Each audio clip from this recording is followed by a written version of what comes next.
Hello, everyone, and welcome to this week's episode of Real Watchers. My name is Garrett, And I'm Adrian. and this is everything going on in the world of movies this week. So, quite some interesting topics that we need to talk about this week. Yeah, some fun stuff this week. So, definitely going to be looking forward to that.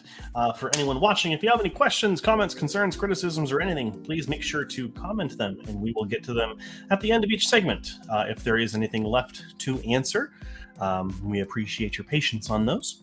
But that being said, we should probably jump into one of the largest stories that came out in the last week. And that is going to be Mr. Jonathan Majors, the actor responsible for bringing Kang to the screen, as well in Ant-Man 3 and in Loki, as well as the kind of villain-ish character from Creed 3, has been arrested following a domestic dispute. I guess the charges included strangulation and a couple other things. And was arrested. He is not currently in holding or in jail anymore, as far as I know. But what is really interesting is that his lawyer has said that there is plenty of evidence that shows that he is completely innocent. Yeah, it's interesting with stuff like this. I mean, I have no actual professional say in any of this, but I know that there is some things about that it's actually self-defense and that there's things that can happen like that. So I don't know what evidence there is, but certainly this has the potential to completely derail what the MCU is trying to do right now. If this is found any sort of credible, I mean, this could really cause some problems for that, and of course for whoever he's living with, right? I mean, this is obviously terrible if it's true, and you hate to see it happen. It seems to be happening more and more, but a bummer nonetheless, even to be accused, let alone found guilty. So we'll have to see what happens. Yeah, it should be interesting to see where it goes and what happens to the MCU if he is found guilty. However, apparently, according to the lawyer speaking for Mr. Majors, it sounds like I think it's a woman. The woman who was making all these claims didn't go to the authorities right away after this happened. She did it the next morning, and she has a history of mental health issues, and apparently there's, according to him, there's plenty of evidence that shows that Jonathan Majors is innocent. So we'll hopefully have some sort of update soon. Yeah, hopefully. And I mean, a lot riding on it just in terms of his professionalism and his person as he is. I mean, there's a ton going on with this, and this is, again, unfortunate to see. But sliding into potentially a very awesome topic if you like this sort of thing.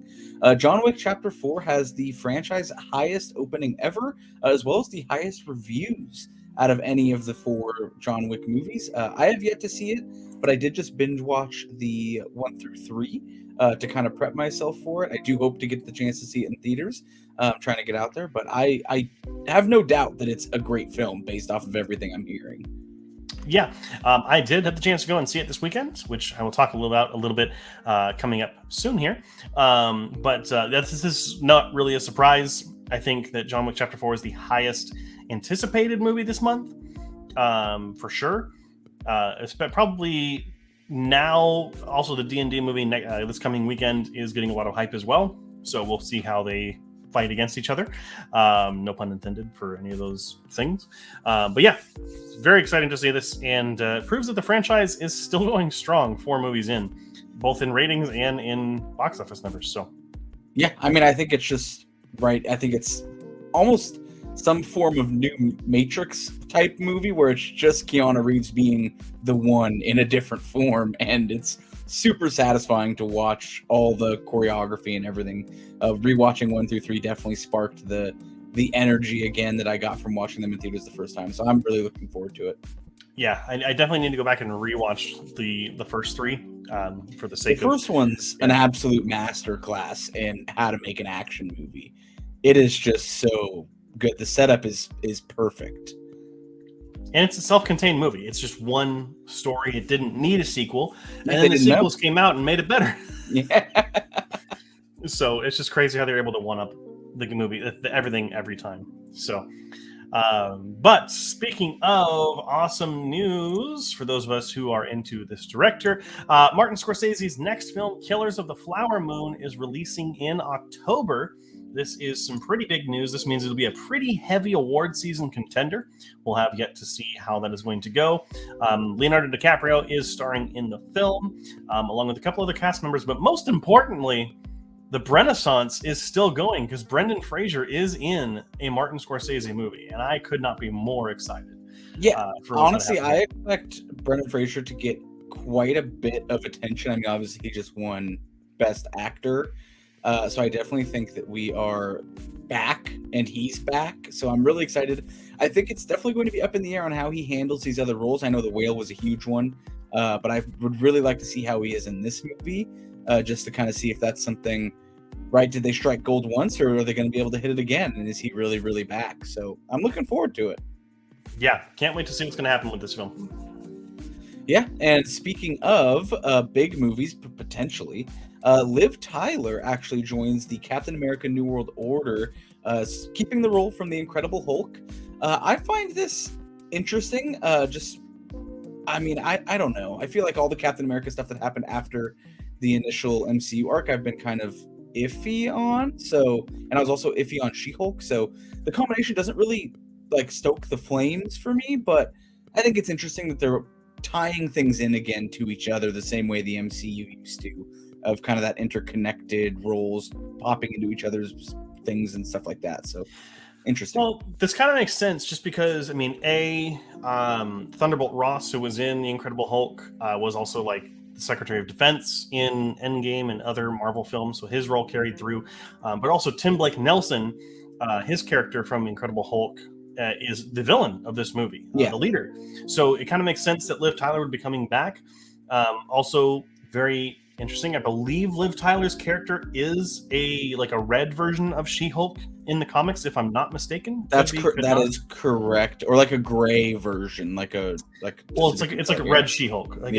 Yeah. So that'll be interesting if they go that route. I think what I'm mostly bummed about though is I was just not a fan of She-Hulk, so I feel like the treatment of the Hulk franchise in general lately has been a bit of a miss for me. So I really hope they can come back strong with all of this happening, and I hope it hits on all cylinders. Yeah. It's unfortunate. I actually really enjoyed She-Hulk. But moving right along into something I did not expect to read.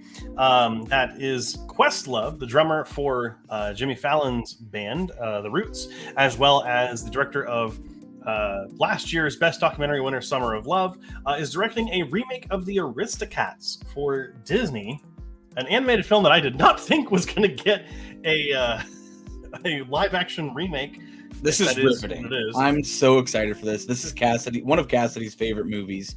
And I definitely think that this is the chance to redeem what Cats tried to be. I think if they could do a live action Aristocats and make it good, I think there's hope for the future. So I'm really excited about it. I'm interested to see what it's going to be. I don't remember if I read that it was live action or if it was just a remake, which... I mean, I don't think the Lion King live action type thing. Yeah, which I don't. It's smart that they're not calling those live action anymore because they're really 3D animated movies. Yeah, is what they are. So, but should be interesting. Waiting to see more on that. I mean, we forgot to mention it last week, but they're also doing a live action Hunchback of Notre Dame, which that one I'm very excited for. That has the potential to be very, very good if they do it correctly. If they do it correctly. Yeah, if. But speaking of things that have the potential to be very, very good, Indiana Jones and the Dial of Destiny is set to premiere at the Cannes Film Festival. I am actually getting more excited for this the more that I see more come out about it. The initial trailer left me a little conflicted, but I actually think it's going to be very, very good now, and that's kind of what everyone else is thinking as well. I mean, I thought this was going to be good from the beginning. We had a great director in James Mangold who did Ford v Ferrari and Logan. I mean, it's in capable hands, and I'm excited to see what happens. Yeah, absolutely. Should be interesting to see what the reactions are going to be coming out of the Cannes Film Festival, because that's typically the Cannes Film Festival is one of the biggest and most prestigious film festivals in the world, as far as I know. And having it premiere there is a vote of confidence for sure. But speaking of big prestigious things, it is rumored or kind of somewhat announced that Paramount is going to be remaking Hitchcock's Vertigo film, famously starring James Stewart. This time, Robert Downey Jr. is said to be eyeing the main role. No idea directing anything like that, who's doing it yet, but definitely an interesting choice to remake Hitchcock. I feel like a lot of us classic film fans are going to have something to say about that. Yeah, I do think that Robert Downey Jr. with his role, like what he played in The Judge and more serious roles, definitely has the chops to do. Like, there's no doubt in my mind. I actually don't mind the casting if this is true. I agree with you, though, that I think it's just risky as a whole to even touch a film like this. Like, that's just you're diving into the Criterion collection and going, but what if we made it better?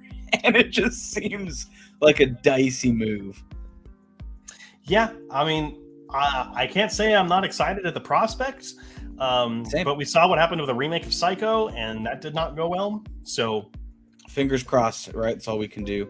Exactly. But speaking of touching the Criterion film collection, Gears of War is getting a film coming to Netflix, and it did land the writer of Dune and Doctor Strange.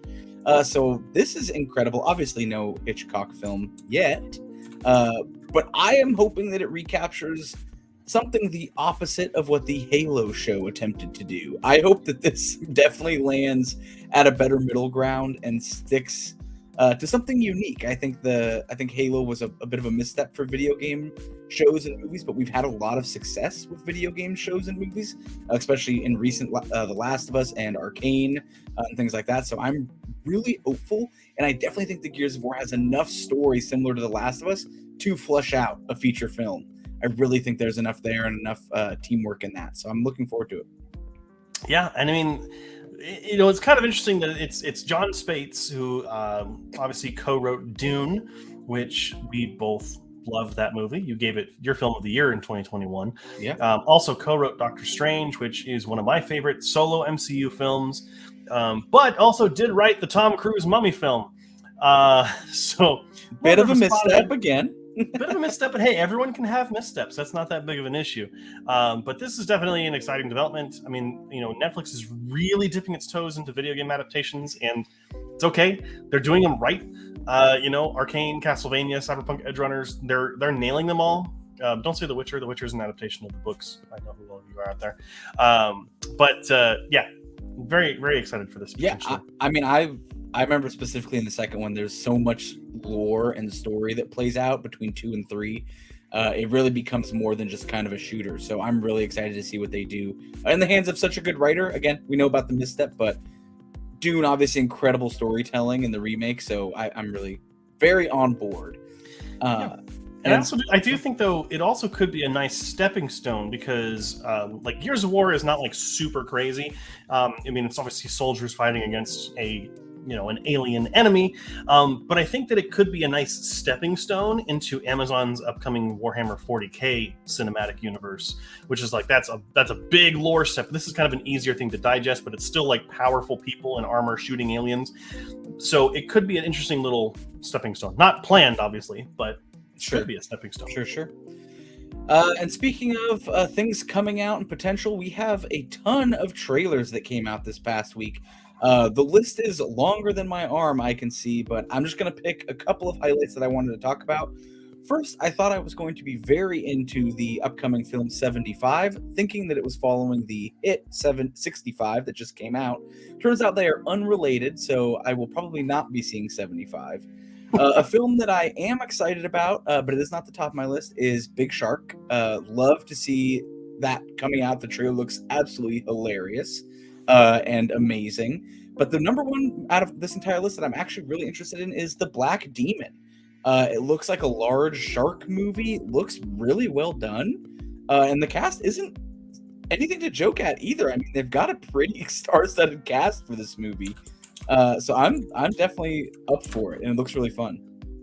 Yeah, I'll have to check this out. I'm just seeing the trailer.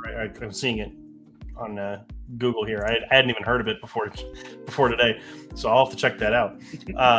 As far as the films that are upcoming for me, as far as the trailers, that we got, I have two that I'll mention. I just saw on Saturday the trailer for Joyride in theaters, and Joyride looks hysterical. And anything that has Stephanie Shu in it now from Everything Everywhere All at Once, I'm going to be down to see regardless. But my number one trailer this week was actually Elemental. Which came out, I believe, this morning, either this morning or yesterday. But initially, I wasn't too keen on the concept. It's like all people living in a society, they're all elements. They're air, fire, water, and earth or whatever. And the first trailer was just kind of It was just kind of like, here's the style. This trailer, though, I really feel like it could be similar to... It could be Pixar's Zootopia, in the idea that it's really going to tackle issues of race and class, because in the film, like, all these elements are separate from each other. They never like hang out with each other. Yeah. And so really interesting potential for storytelling here that I'm excited to really see. Also, the gentleman who plays the main water character is the actor from your archive show on Netflix that you loved. Oh, love that. I love that he got picked up. I didn't know that. Yeah. He was also in Jurassic World Dominion too, I think, for a small bit. So no, he was the main tour guide. Yeah. One of the developers or whatever, yeah. No, he was the main tour guide. Was it a tour guide? I thought he was like higher up. Like he was like the assistant. Well, he was like the executive assistant, but he walked around the whole movie. Like he was there the whole time, basically. Yeah, and luckily he didn't die. But that's going to be it for Trailer Park for today. Now we are going to get into one of my favorite parts to talk about, which is my little soapbox, where I get to talk about all the films I saw in the last week and tell you what you should watch and maybe what you shouldn't. So first up, we had Invader Zim Enter the Florpus. This was an animated film that was sort of a sequel to the animated series that was on Nickelodeon forever ago. It was influential in my childhood, and it was fun to revisit this movie. I said that it's awesome that we're back in this world and the humor is still on point, but I wish we could have spent just a little bit more time here and with a story that was a little bit more interesting. So that is it for Invader Zim Enter the Florpus. If you love the show, the movie's worth a watch. Next up, I did watch Tar, the Academy Award nominated film this year that is actually one of the highest critically rated movies of the year, and it's pretty overrated. I did say that while it features Cate Blanchett at the top of her game, as well as gorgeous cinematography, the film never justifies its length as necessary and feels like the most Oscar-baity film of the year, which is sad. I wasn't expecting this. I was expecting to really walk out of this movie loving it, but between the two almost 3-hour movies I watched this week, this was definitely the weaker one. So, but some of you may really like it. It just didn't land with me. Speaking of the other 3-hour movie I watched this week that was fantastic, it was John Wick Chapter 4. The fourth John Wick film is the franchise's absolute best. Unhinged in every way, this film will stand the test of time as one of the finest action films and franchises of all time. No spoilers there, but it is absolutely fantastic. If you haven't seen it yet, go see it. Go support the movie. It is wonderful. Next up, watched a often forgotten animated film, The Adventures of Tintin from 2011. This underrated adventure film is so much fun with a great cast and beautiful visuals. It's pulp adventure for any audience and only occasionally stumbles in its pacing.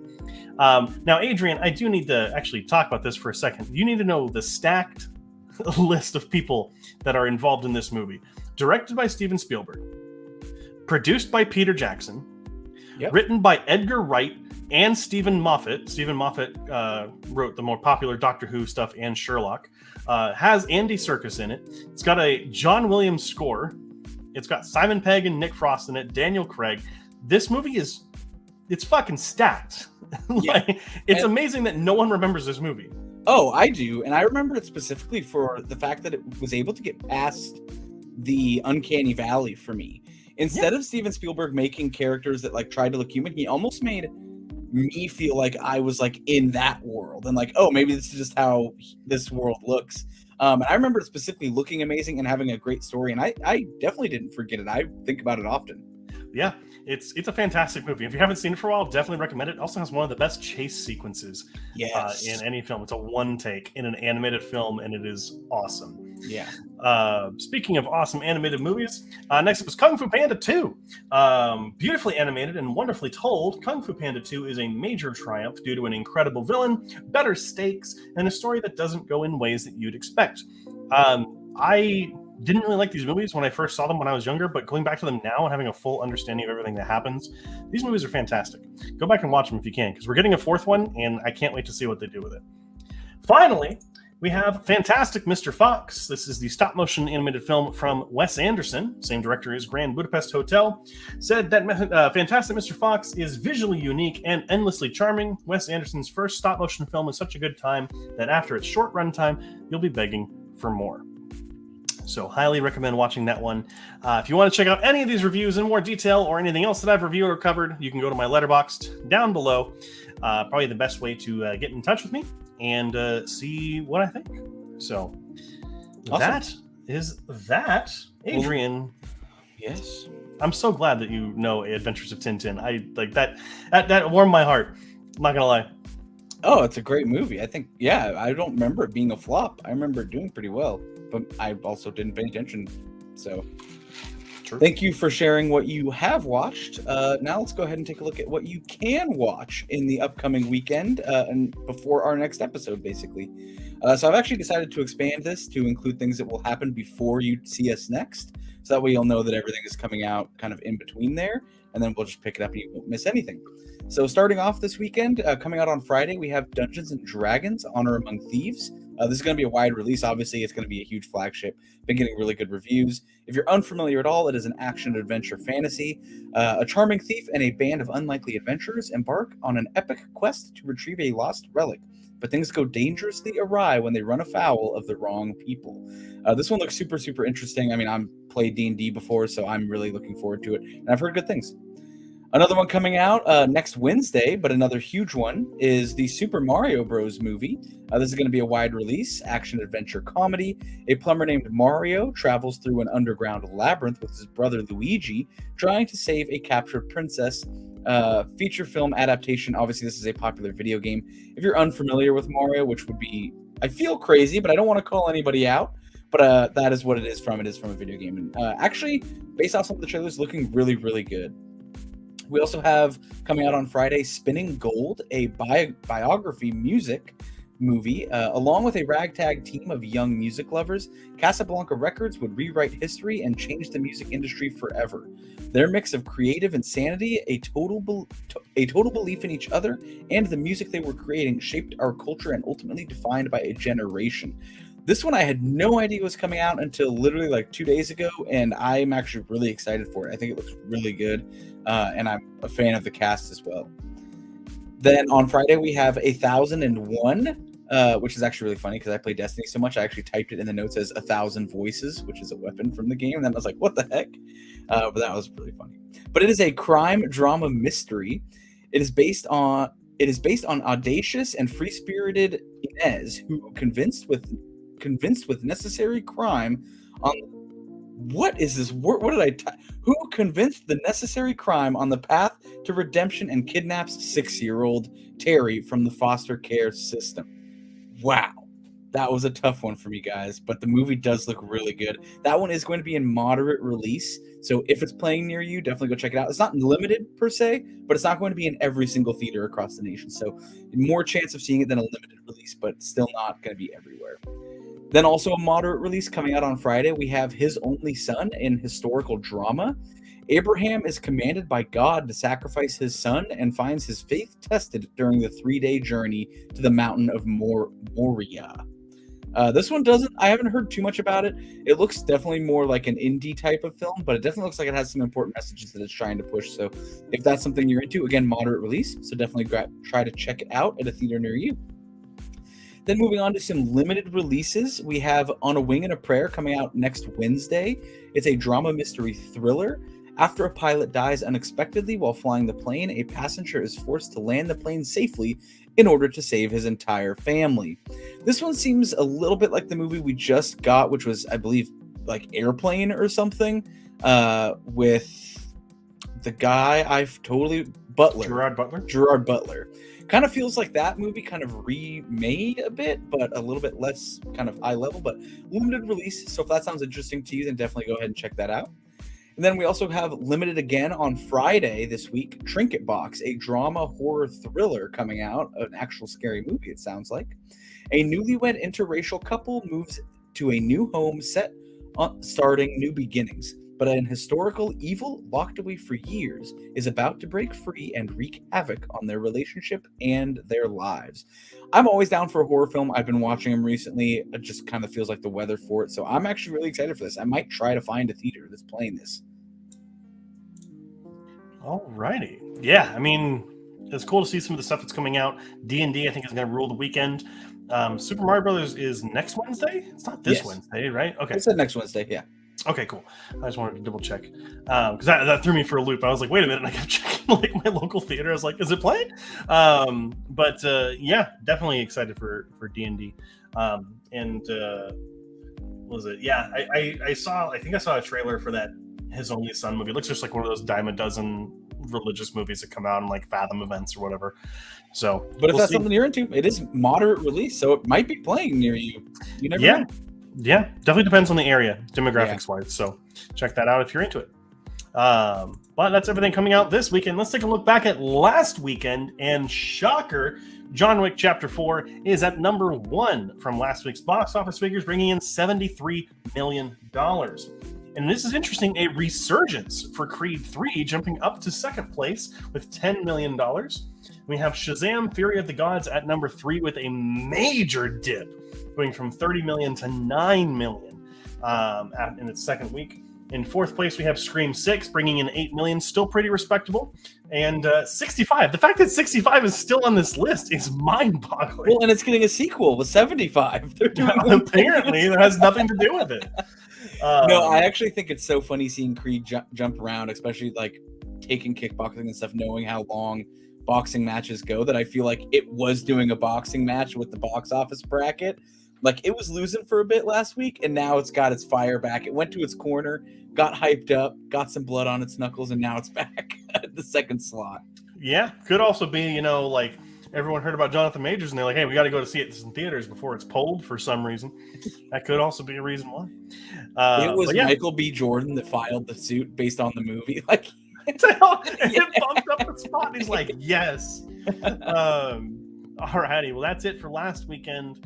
But as always, Adrian and I are watching a bunch of stuff. Adrian, what are you watching right now? Anything you want to talk about? Sure. As I said earlier, I did just watch John Wick 1 through 3. That was a super fun binge through. It almost flew by the time. It did not feel like a chore like you might think it will. They are all very fun and very engaging and relatively short. I don't know how long the fourth one is, but they all are like pretty digestible. Nothing is too long or longer than it needs to be for sure. You could probably say that 1, 2, and 3 are like around the same runtime as number 4. Yeah, I'd imagine so. Like they're right in that somewhere close. Yeah, I feel like they nailed it on the time. And then I also watched a scary movie on Netflix that is available. It's called There's Someone Inside Your House, and this was by the I believe the writers of The Conjuring and Blumhouse Film. So I won't spoil anything. It wasn't that good. I wouldn't recommend you go watch it, but if you are looking for something kind of fun, or if Home Intruder is kind of your absolute nightmare, then obviously There's Someone Inside Your Home is probably right up your alley. Yeah, I haven't even heard of that one. I'll have to check it out. Is it a movie or a TV show? It's a movie. Okay, cool. I'll have to check it out. As far as me, I'm going to be honest. I'm struggling to stay on top of Mandalorian right now. The last episode was really annoying. I just did not enjoy it. It was too short, and we're halfway through the season, and they haven't done anything plot-wise. That's always been my problem. This season it magnified it. Unless tonight's episode really blows me away, I don't know if I'll be watching it day of. So I definitely feel like everything after Mandalorian season 2 for Star Wars, except Andor. I have not watched Andor, but so don't quote me there. But it feels like these 8-episode, 10-episode shows could just be one movie, and they would be so filled with content that it feels like they drag it out for so long. Yeah, that's how I feel. apparently, speaking of, Disney is saying that if Kathleen Kennedy, who's the leader of Lucasfilm, doesn't put out a Star Wars film by Christmas of 2025, then she is fired. That is the rumor going on right now. So hopefully it doesn't mean we go to a rushed movie, but hopefully we get something good. Because Rogue Squadron I was really excited for, and then they canned it. So. Honestly, she'll probably just do another holiday special. That would be hey, I filled my contract. I got you a movie for holiday. But as far as other things that I'm watching, it did wrap up. I want to say end of last week. But one of my favorite streamers, CDog VA, had his cyclethon, and they blew the last charity stream out of the water. They raised $550,000 for the Immune Deficiency Foundation over a 9-day bicycle trip through Japan. It was an absolutely wonderful time, and a lot of generosity was being poured out for that, and it was a lot of fun to watch. I just wish Connor's okay. He fell over a lot and got hurt pretty bad, so I hope he's good. It was worth it, though. You doubled what you made last time. And then also, I didn't have it on our list here, but I've been watching a couple of actually, there's Warhammer has its own streaming network. It's called Warhammer Plus. And I tried it for a month, and I've been watching a series called Hammer and Bolter, which is like anthology-style animated short episodes with original stories from both Warhammer 40K and Age of Sigmar. And it's really interesting, unique art style, and it's been pretty fun to watch. So I've been watching those in my spare time. So, but that's going to be it for this week's episode of Real Watchers.